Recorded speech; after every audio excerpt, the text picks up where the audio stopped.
কেদারনাথ। কেদারনাথ মানে ভক্তের ভক্তি, কেদারনাথ মানে দুর্গমতা,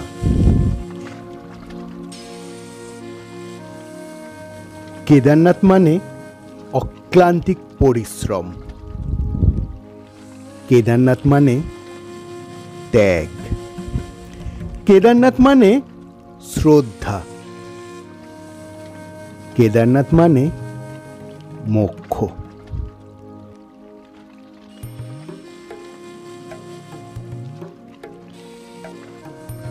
আগের দুটি পর্বে আমি কলকাতা থেকে হরিদ্বার এবং হরিদ্বার থেকে গৌরীকুণ্ডে যাওয়ার বর্ণনা দিয়েছি, আর এই পর্বে আমি দেব গৌরীকুণ্ড থেকে বাবা কেদারনাথ যাওয়ার মন্দিরের সম্পূর্ণ বর্ণনা।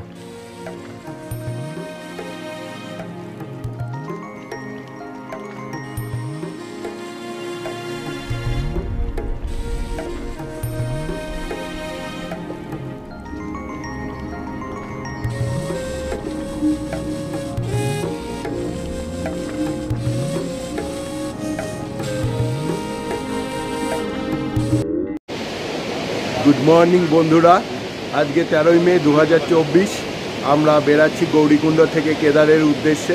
ঘড়ির কাঁটায় এখন 5:30, আমরা রওনা দেব। উঠেছি অনেকক্ষণই, কিন্তু রেডি হতে হতে একটু সময় বেরিয়ে গেল। এখন 5:30টার সময়, অলরেডি 4টে থেকেই যাত্রা শুরু হয়ে গেছে। কিছুটা তো ফেসিলিটি আছে যেহেতু আমরা গৌরীকুণ্ডে আছি। এই হলো আমাদের রুম। এখানে থাকার খুব একটা অপশন নেই। এখানে রুম ভাড়া পড়েছিল 4000 টাকা। বাইরে প্রচুর রুম রেন্ট চাইছিল, কেউ 10,000, কেউ 5,000, বিভিন্ন রকম রুম রেন্ট চাইছিল এখানে, যেহেতু অপশন কম এবং এখন একটা রাশ চলছে। ফলে এখানে আমরা যে রুমটায় ছিলাম, এই 4000 টাকায় এই রুমটার ভাড়া পড়েছিল।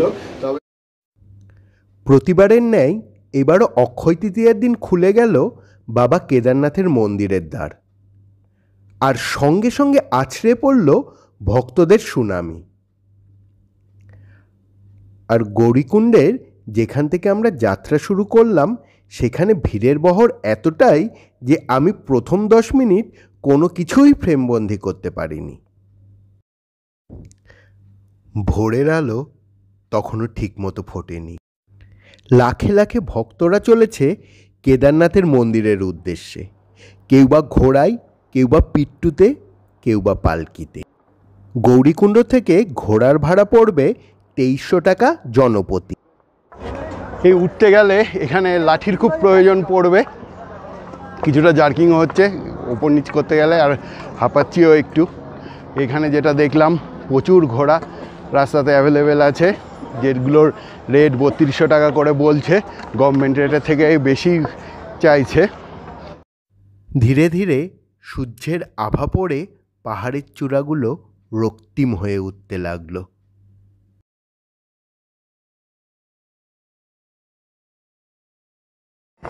আমরা ফার্স্ট যেখানে হল্ট নেব সেটা হচ্ছে জঙ্গলচটি, আর এখান থেকে দেখাচ্ছে এখনও 2 কিলোমিটার জঙ্গলচটির ডিস্টেন্স। আমরা প্রায় 1 ঘন্টা হেঁটে চলে আসলাম, এখনও আমাদের 2 কিলোমিটার হাঁটতে হবে। Let's go. এসেছেন হুগলি থেকে?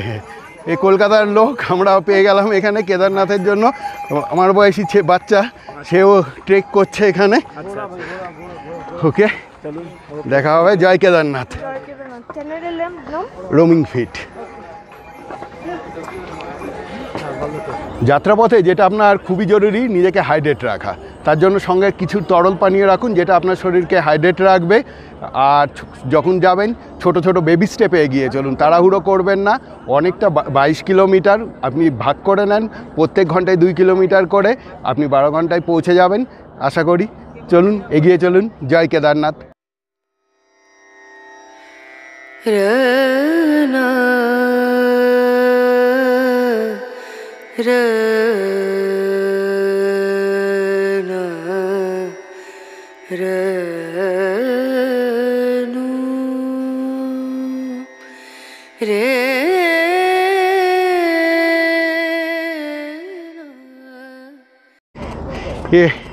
जय केदार। जय केदारनाथ की जय हो।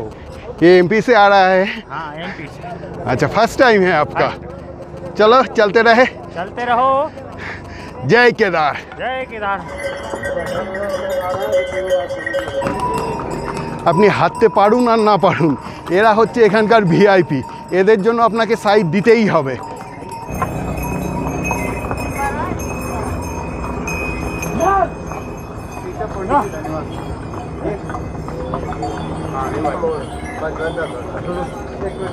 পড়লো চিরবাসা ভৈরবনাথের মন্দির। সবার প্রথমে এখানে মন্দিরে প্রণাম করে আমরা এগিয়ে চলছি। जय भोले की। रना रना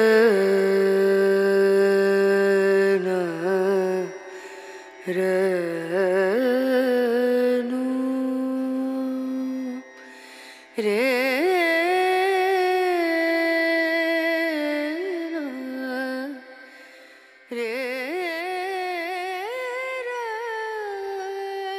গৌরীকুণ্ড থেকে কেদারনাথের ডিস্টেন্স হচ্ছে 22 কিলোমিটার। এখান থেকে প্রথম আমরা যেখানে হল্ট করলাম সেটা হচ্ছে জঙ্গলচটি, যার দূরত্ব 4 কিলোমিটার। একটু ওপরে উঠতে উঠতে একটু হাঁপিয়ে যাচ্ছি, যেটা হচ্ছে এখান থেকে জঙ্গলচটি এই গৌরীকুণ্ড থেকে ডিস্টেন্স হচ্ছে 4 কিলোমিটার। আমরা ঘন্টায় মোটামুটি 2 ঘন্টা লাগলো, 6টায় বেরিয়েছিলাম, এখানে এসে পৌঁছালাম 8টার সময়। মানে আমরা যেটা হিসাব করেছিলাম ঘন্টায় 2 কিলোমিটার করে হাঁটবো, সেই এখনও পর্যন্ত তো সেইভাবেই এগাচ্ছি। আগে এগাতে থাকি, দেখি আগের রাস্তা কেমন, আমি পুরো আপডেট আপনাদের দিতে থাকবো। সারা রাস্তা জুড়ে ভক্তদের এই উন্মাদনা কোথায় যেন সমস্ত দৈহিক ক্লান্তি মুছিয়ে দেয়।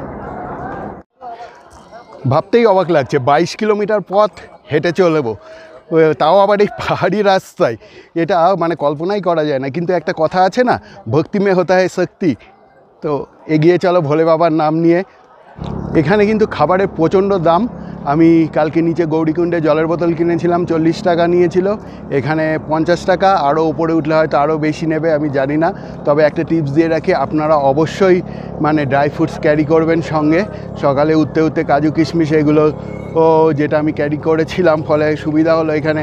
আর সকালে এখনও আমরা ব্রেকফাস্টটা করিনি, আমাদের ইচ্ছা আছে রামবাড়ায় পৌঁছে ব্রেকফাস্টটা করে তারপরে আবার এগাবো। এইদিকে একটা শর্টকাট রয়েছে, আর এইদিকে হচ্ছে ঘুরে যাওয়ার রাস্তাটা। আমি সাজেস্ট করবো শর্টকাটে যেন যাবেন না, অনেকটাই কষ্ট, পুরো খাড়া।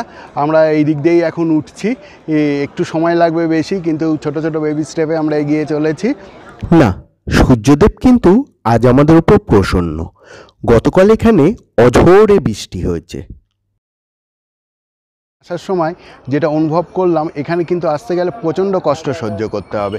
কালকে যেটা হলো, আমরা ফেরার মানে বিকালবেলা যখন নামলাম গৌরীকুণ্ডে, মানে এত অব্যবস্থা, মানে মিসম্যানেজমেন্ট বলে বোঝানো যাবে না। প্রশাসনের কাউকে আমরা খুঁজে পেলাম না। গাড়ি যারা আগের দিন উঠেছিল প্রায় 22 কিলোমিটার হেঁটে এসে, তারা গাড়ির জন্য শয়ে শয়ে দাঁড়িয়ে আছে। মানে অ্যাকচুয়ালি হাইজ্যাক হয়ে গেল আমাদের গাড়িটা, ব্যাগপত্র কোথায় গেল জানি না। মানে যে যার মতো উঠে পড়ছে, অর্ধেক রাস্তা থেকেই মানে গাড়িদের ওপর ঘেরাও করে নিচ্ছে, মানে একটা চূড়ান্ত মিসম্যানেজমেন্ট। তারপরে গৌরীকুণ্ডতে নেমেও দেখলাম মানে হোটেলের যে রেট, প্রায় কোনোটা 10,000 টাকা, কোনোটা 8,000 টাকা, এইরকম রেট চাইছে ওখানে হোটেলের। সুতরাং এইগুলো কিন্তু যেগুলো আমরা জানি না, অজানা তথ্য, আমি কিছু এই ভিডিওতে শেয়ার করে রাখলাম। কাহা সে আয়ে হো? हिमाचल प्रदेश। कैसा लगा? अच्छा। कोई तकलीफ नहीं हो रहा है तो ठीक है। जय के। যখন দেখি এই খুদেগুলো পাশ দিয়ে এগিয়ে চলছে, কোথায় যেন চলার জন্য আরও গতি খুঁজে পাই।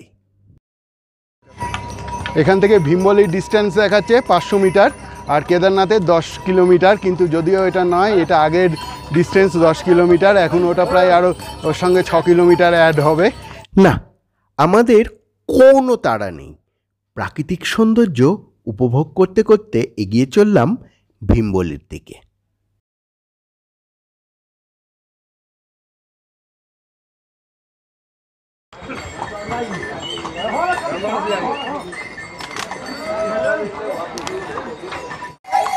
রাস্তার কিছু দূর অন্তর অন্তর, প্রায় 8 কিলোমিটার বা 1 কিলোমিটার অন্তর অন্তরই এরকম অনেক সুলভ শৌচালয় আছে। ওই যে দূরে দেখা যাচ্ছে, আমরা ওখানটাই যাব। এখনও অনেকটা পথ যেতে হবে।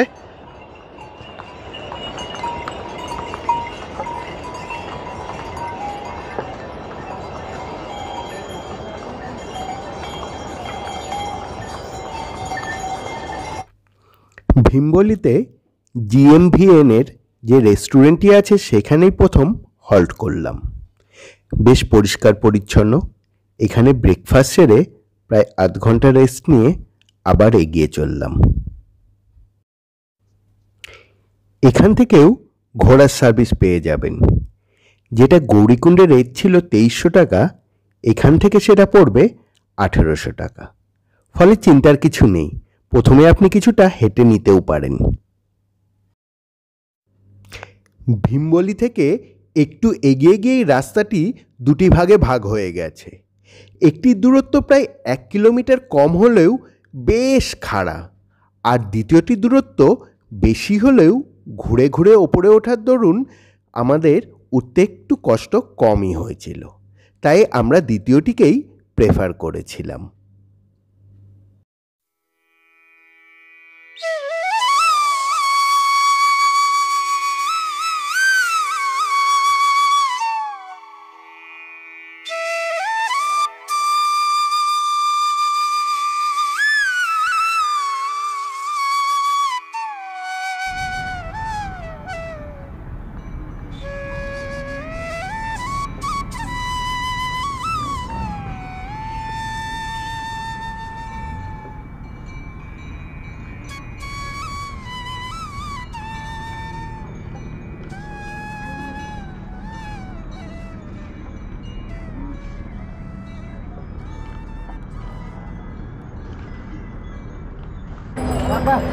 এই বেড়ানোর গৌরীকুণ্ড থেকে যাত্রা শুরু করার পর এই ফার্স্ট টাইম যখন আমি নিচে নামছি, প্রথমবার রাস্তায় যেখানে উতরাই পেলাম।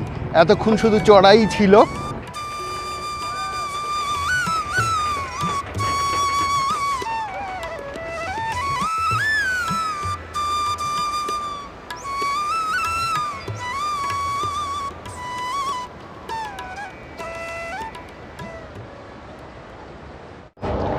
এখানে এসে সুশান্ত সিং রাজপুতের কথা খুব মনে পড়ছে। আমার একজন ফেভারিট অ্যাক্টর ছিল, ওর হাত ধরেই অনেকটা এই কেদারনাথ মুভির মাধ্যমে আমরা পরিচিত হয়েছিলাম এইসব অলিগলির। হয়তো আমরা অনেক আগেই গন্তব্যে পৌঁছে যেতে পারতাম, কিন্তু এই সকল নৈসর্গিক দৃশ্যকে তখন তাহলে আমাদের উপেক্ষা করতে হতো।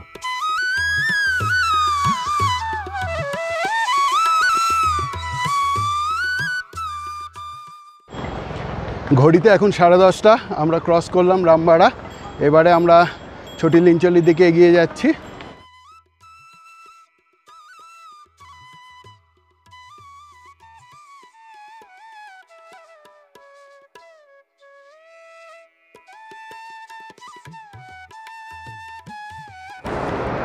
এখান দিয়ে হাঁটবো না দাঁড়িয়ে প্রাকৃতিক সৌন্দর্য উপভোগ করব বুঝতে পারছি না। মানে এত সুন্দর অপূর্ব জায়গা, এখান থেকে নদী নেমে এসছে, বরফের পাহাড় ভেদ করে নদী বয়ে চলেছে। মানে দেখতে পাচ্ছেন ওই রাস্তা দিয়ে আমরা এখানে এসেছিলাম।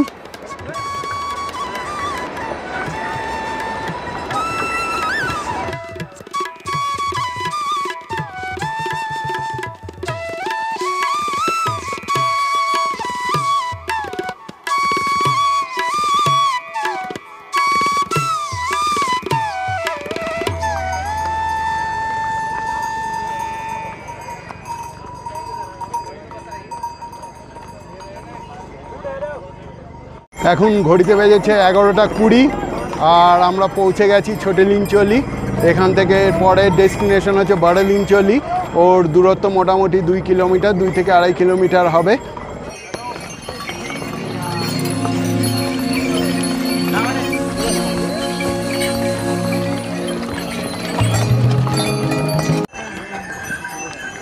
এই ছোট লিঞ্চলি থেকে বড় লিঞ্চলি যাওয়ার রাস্তাটা প্রচণ্ড টাফ, অনেকটা চড়াই। মানে যাদের হার্টের আছে তাদের এই রাস্তায় উঠতে সত্যি খুবই কষ্ট হবে। এই বড় লিঞ্চলি ওঠার আগেই দেখা মিলে গেল বরফের, পেয়ে গেলাম একদম বরফ।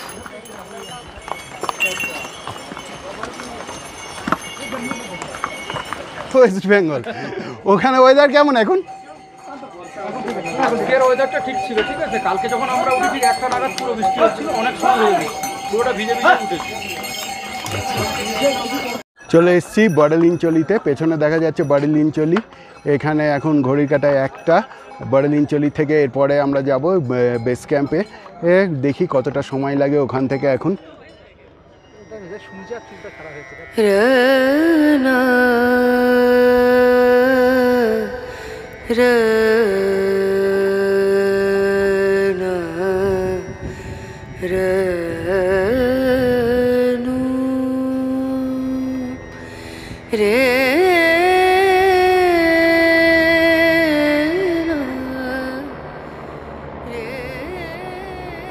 हम नेपाल का रहने वाले नेपाल का रहने वाला है। नेपाल का रहने वाले। अच्छा अच्छा, पहली बार तो आया हुआ था मैं केदारनाथ।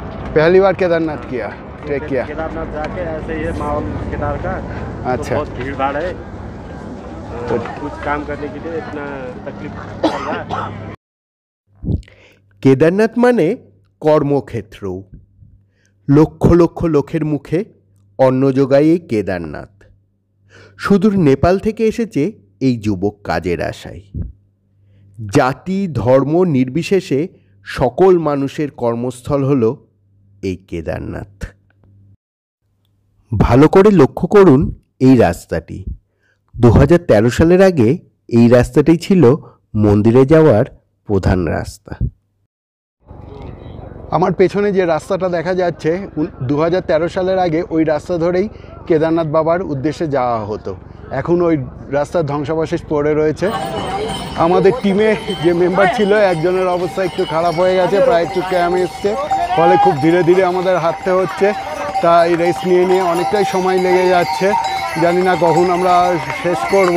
এখন মোটামুটি প্রায় 1:30 বেজে গেছে, মোটামুটি 3টে বাজে বেস ক্যাম্পে পৌঁছে গেছি। এখান থেকে আর একটুখানি দেখাচ্ছে 1/2 কিলোমিটার মতো। ও তবে যেটা সমস্যা মনে হচ্ছে, এত লোক ওপরে উঠছে, গিয়ে এবারে আমাদের রুম খুঁজতে হবে। যেহেতু আগে থেকে booking.com থেকে বুক করা আছে, তবুও কনফার্ম নয়। এখন গিয়ে ওপরে আমাদের প্রথম কাজ হলো রুম খোঁজা। যাই এবারে বেস ক্যাম্পের দিকে। ঘড়ির কাঁটায় 4:05 পৌঁছে গেলাম। এখন আমি দাঁড়িয়ে আছি নন্দী বেস ক্যাম্পের সামনে। এখানে থেকে মন্দির হয়তো আর 1 কিলোমিটার। আগে যেটা আমার ফার্স্ট হয়, প্রায়োরিটি হবে আগে একটা রুম ঠিক করা, তারপরে আমরা যাব সন্ধ্যের সময় মন্দিরে। আমাদের টোটাল সময় লাগলো, আমরা বেরিয়েছিলাম, এখন আমরা 4টের সময় এখানে এসে পৌঁছালাম। এগুলি হলো JMVN অর্থাৎ গাড়োয়াল মণ্ডল বিকাশ নিগমের ক্যাম্প। অ্যাটাচ বাথরুম সহ সুন্দর থাকার ব্যবস্থা। এই রুমগুলির ট্যারিফ পড়েছিল 1300 টাকা উইথ ডিনার, আর বাথরুমে গিজার সহ সকল ধরনের ফেসিলিটি ছিল।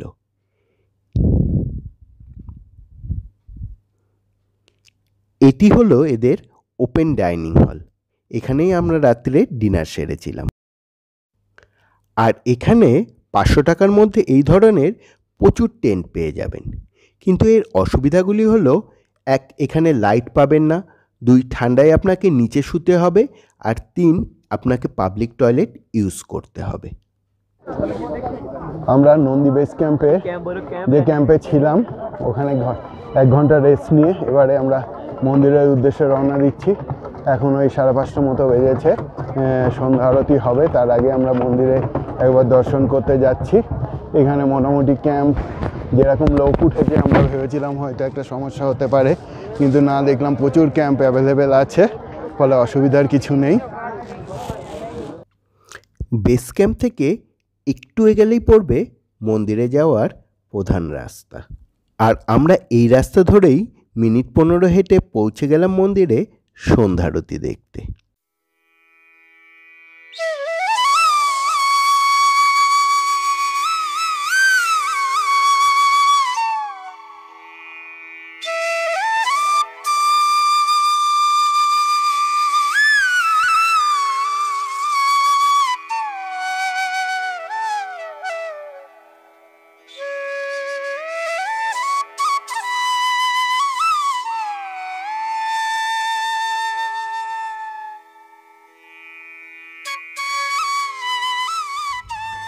দ্বিতীয় দিন সকাল।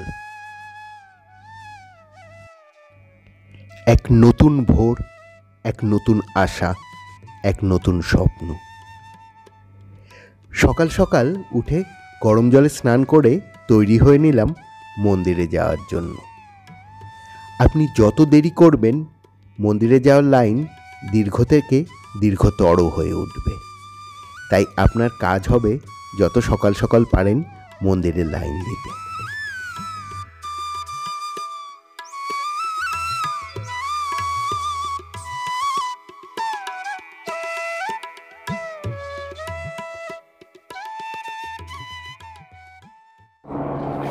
গুড মর্নিং বন্ধুরা, সকালে উঠে এখন মন্দিরের দিকে যাচ্ছি। এখন মোবাইলেই মাত্র দেখলাম 3 ডিগ্রি এখানকার সেলসিয়াস তাপমাত্রা দেখাচ্ছে। কালকে রাত্রিরে তো মাইনাস হয়ে গেছিলো। তো এখানকার টেম্পারেচার আমাদের কলকাতার লোকেদের এত ঠান্ডা তো সহ্য করা মানে আমাদের তো স্বভাবে নেই। যাই হোক, প্রচণ্ড ঠান্ডা ছিল রাত্রিরে এখানে। যারা আসবেন অবশ্যই মানে সেই পরিমাণ গরম জামা কাপড় ক্যারি করবেন এখানে আসার জন্য। আপনি যদি মনে করেন এতটা পথ হেঁটে অতিক্রান্ত করতে পারবেন না, তারও ব্যবস্থা আছে। ফাটা, শিরসি আর গুপ্তকাশী এই 3টে জায়গা থেকে হেলিপ্যাডের ব্যবস্থা আছে। ফলে সহজেই হেলিকপ্টার করে আপনি পৌঁছে যাবেন কেদারনাথ মন্দিরে। এর ভাড়া পড়বে ফাটা থেকে রাউন্ড ট্রিপ 6,074 টাকা, শিরসি থেকে 6,072 টাকা আর গুপ্তকাশী থেকে 8,426 টাকা। তবে হ্যাঁ, এই হেলিকপ্টার সার্ভিস কিন্তু আপনাকে আগে থেকে অনলাইনে বুক করে নিতে হবে। IRCTCর 20 এপ্রিল থেকেই সার্ভিস চালু হয়ে গেছে।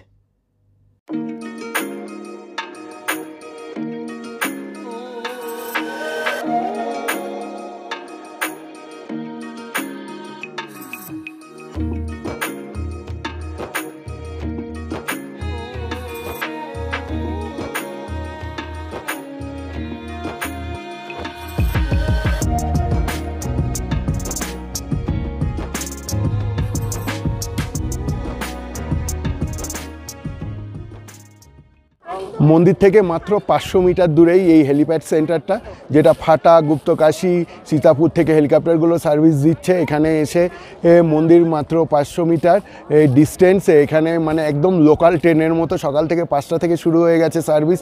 একটার পর একটা দেখছি আসছে আর যাচ্ছে, মানে প্রচুর এখানে সার্ভিসের কোনো মানে অভাব নেই। আমরা যে এখান থেকে প্রিভিয়াস অনলাইনে রেজিস্ট্রেশন করেছিলাম তা এবার কাজে লাগবে। এই কাউন্টারগুলিতে গেলে আপনার ওই অনলাইন রেজিস্ট্রেশন দেখে আপনাকে এই পার্চিগুলি দেবে। এই পার্চিগুলি নিয়েই আপনি মন্দিরে পুজো দিতে পারবেন। অন্যথায় কিন্তু আপনি মন্দিরের ভেতর প্রবেশ করতে পারবেন না। সকাল 6টায় আমরা লাইন দিয়েছিলাম আর মন্দিরে পৌঁছাতে পৌঁছাতে আমাদের 11:30 বেজে গেছিল। মোট 5 ঘন্টার ওপর আমাদের লাইনে দাঁড়াতে হয়েছিল। প্রতিবারের ন্যায় অক্ষয় তৃতীয়ার দিন খুলে গেছে এই মন্দিরের দ্বার, আর দ্বার বন্ধ হবে ভাতৃ তৃতীয়ার দিন। তারপর বিগ্রহকে সরিয়ে নেওয়া হয় উখি মঠে। পুরাণ মতে পাণ্ডবরা যখন কুরুক্ষেত্রের যুদ্ধ জয় করেছিল, তারপর মহাদেবের দর্শনের জন্য চলে এসেছিল এখানে। কিন্তু মহাদেব তাদের প্রতি রুষ্ট ছিল, তাই তাদের সঙ্গে দেখা না করার জন্য নন্দীরূপে এখানে অবস্থান করছিল।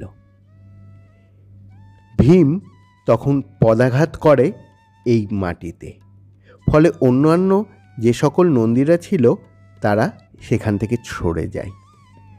কিন্তু মহাদেব মাটিতে অবতরণ করে। সেই সময় ভীম গিয়ে তার কুষ্টিকে ধরেছিল। সেই কুষ্টি এখানে পূজিত হয় বাবা কেদারনাথ রূপে, যা পঞ্চকেদারের অন্যতম।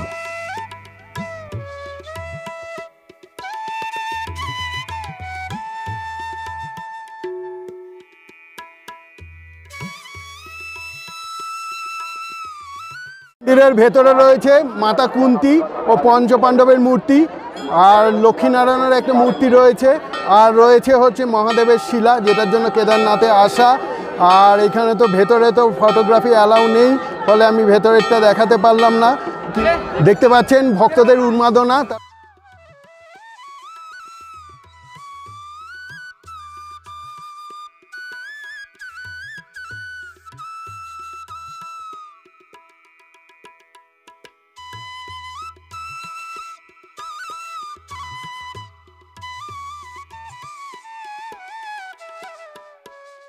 এই হচ্ছে সেই ভীমশিলা, যেটা 2013 সালে যে এই প্রলয় এসেছিল, এখানকার লোকাল ভাষায় যেটাকে বলা হয় আবদা, সেই আবদা আসার পর এই ভীমশিলাই কেদারনাথ মন্দিরকে রক্ষা করেছিল। ঠিক এর 100 মিটার দূরে এসেই এটা দাঁড়ায়, ফলে জল যে নামছিল সেটাকে দুভাগে এটা ভাগ হয়ে যায়, ফলে মন্দিরটি রক্ষা পেয়েছিল। আজকে কিন্তু কেদারনাথের সাথে এই ভীমশিলাও এখানে পূজিত হয়। আবার ভিন্ন মতে মনে করা হয় শঙ্করাচার্য নাকি প্রতিষ্ঠা করেছিল এই মন্দিরটি। তাই মন্দিরের পেছনে রয়েছে শঙ্করাচার্যের এই আবহ মূর্তিটি। আমরা যখন ফিরছিলাম লাইন প্রায় বেস ক্যাম্পের কাছে পৌঁছে গেছিল। এদের হয়তো 8 থেকে 10 ঘন্টা লেগে যাবে পুজো দিতে। অনেক প্রশ্ন নিয়ে গেছিলাম কেদারনাথে। কিছু প্রশ্নের উত্তর পেলাম, কিছু পেলাম না, কিন্তু আশ্চর্য এক পরিতৃপ্তি নিয়ে নিচে নেমে এলাম। বন্ধুরা, ভিডিওটি ভালো লাগলে অবশ্যই লাইক করুন ও চ্যানেলটিকে সাবস্ক্রাইব করুন, আর কমেন্ট বক্সে অবশ্যই জয় কেদারনাথ লিখুন। ততক্ষণ সঙ্গে থাকুন, দেখতে থাকুন। জয় কেদারনাথ, হর হর মহাদেব।